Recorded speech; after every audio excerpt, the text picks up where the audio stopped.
எங்களுக்கு அவருக்கு வாய்க்கா வரப்பு சண்டையா இல்ல எது தனிப்பட்ட விரோதமா? இல்ல இல்ல இல்ல, நாங்க தேசிய ஜனநாயக கூட்டணியில ஏற்கனவே இருக்கோம். அவர்கள் தான் டெல்லியில போய் அவர் வெளிப்படையா செல்லாம மறைந்து ஒளிந்து டெல்லிக்கு சென்றது யாருன்னு தெரியும். அதிமுகவை சேர்ந்தவர்கள் தான் போய் மத்திய உள்துறை அமைச்சரை சந்தித்து வந்திருக்காங்க. அது என்ன பேச்சுவார்த்தை என்பது யாருக்கும் தெரியாது. நான் தான் பல முறை சொல்லிட்டு வரேன் உங்கள்கிட்ட, திமுக என்கிற தீய சக்தியை ஆட்சிக்கு தொடர்ந்து இருக்கக்கூடாது, ஆட்சியில் நீடிக்கக்கூடாது. அது மக்கள் விரோத ஆட்சி.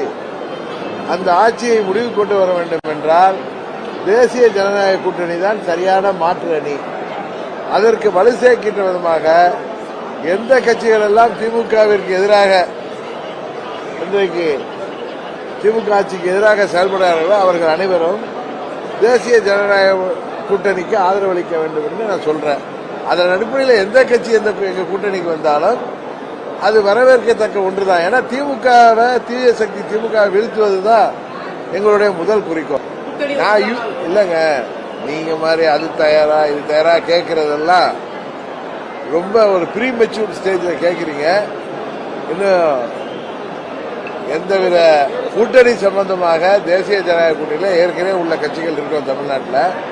இன்னும் கட்சிகள் இன்னும் தேசிய ஜனநாயக கூட்டணி பலப்படும், திமுகவை வீழ்த்துவதற்கு சரியான மாற்று அணியாக இருக்கின்ற இன்னும் பலப்படும்ங்கிறது தான், பலப்பட வேண்டும் என்பதுதான் எங்களுடைய அம்மா மக்கள் முன்னேற்ற கழகத்தோட விருப்பம். அதனால நீங்க கேட்கிற கேள்விகளுக்கு யூகத்தின் அடிப்படையில் நான் எந்த பதிலும் சொல்ல விரும்பவில்லை. இன்னும் காலம் இருக்கிறது. அது விஜய் அவருடைய ஆசையை சொல்லியிருக்காரு. உண்மையான மாற்றாக மக்கள் மன்றத்தில் இருக்கிறது தேசிய ஜனநாயக கூட்டணி தான் என்பது எல்லோருக்கும் தெரியும்.